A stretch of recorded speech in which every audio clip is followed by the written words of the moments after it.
সুপ্রিয় দর্শক আসসালামু আলাইকুম। দেশ ও প্রবাসে যে যেখানেই আছেন আপনাদের প্রত্যেককেই শুভেচ্ছা জানাচ্ছে। আজকে নতুন একটি প্রতিবেদন দেখতেই পাচ্ছেন আমার সামনে একটি আপু আসছে পর্দা অবস্থায়। আসলে আপুর জীবনে কী হয়েছে বা কেন আসছে চলুন কথা বলেই জানার চেষ্টা করি। আপু আসসালামু আলাইকুম। ওয়ালাইকুম আসসালাম। আসসালামু আলাইকুম। ওয়ালাইকুম আসসালাম। আপু আপনার নাম কি? স্বপ্না। স্বপ্না আপু। কী স্বপ্ন নিয়ে আজ আসছেন প্রতিবেদনে? আজকে তো অনেক কষ্ট নিয়ে। কিসের কষ্ট আসলে? কষ্ট, আমার হাজবেন্ড মারা গেছে, একটা বাচ্চা আছে, এখন চলা অনেক কষ্ট। আমি কাজ বাজ করি সারা জীবন, তার কেউ কাজের আশায় থাকে না। এখন ভিডিওর সামনে আসছি, যদি বলে একটা মনের মানুষ পাই আমি বিয়ে শাদী করবো, সেই জন্য আসছি। আচ্ছা আচ্ছা, বিয়ে শাদী হয়নি আপনার? না, বিয়ে হয়েছিল, আমার একটা বাচ্চা আছে। কতদিন সংসার করছিলেন? ওখানে ঘর সংসার করছি আমি 5 বছর। সংসারটা ভেঙে গেল কেন? সে মারা গেছে। আচ্ছা আচ্ছা, যতদিন বেঁচে ছিল ততদিন ভালোই ছিলেন? হ্যাঁ, আল্লাহর রহমতে ভালোই ছিল। আচ্ছা আচ্ছা, এখন মা বাবার সাথে থাকেন? না, আমার মা বাবা নাই।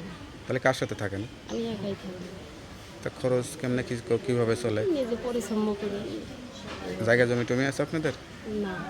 আচ্ছা আচ্ছা, তো এখন কি বিয়ে শাদী করবেন সেই আশা নিয়ে আসছেন না কোনো সহযোগিতার জন্য আসছেন? না, আমি বিয়ে শাদী করবো, আমার বাচ্চাটার দায়িত্ব যদি কেউ নেয়, মেয়ে যদি পাশে রাখে, আমি আচ্ছা বিয়ে আচ্ছা, শাদী করবো। তো যেহেতু বিয়ে শাদী হয়েছে সবাই তো চেহারাটা দেখছে, এখন মুখটা দেখাইলে সমস্যা আছে?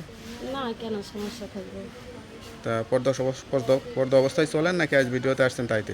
না, আমি এরকমভাবেই চলি, যে কারণ অনেক মানুষের মধ্যে কাজকর্ম করা হয়, গার্মেন্টসের কাজ, হাজার হাজার মানুষ।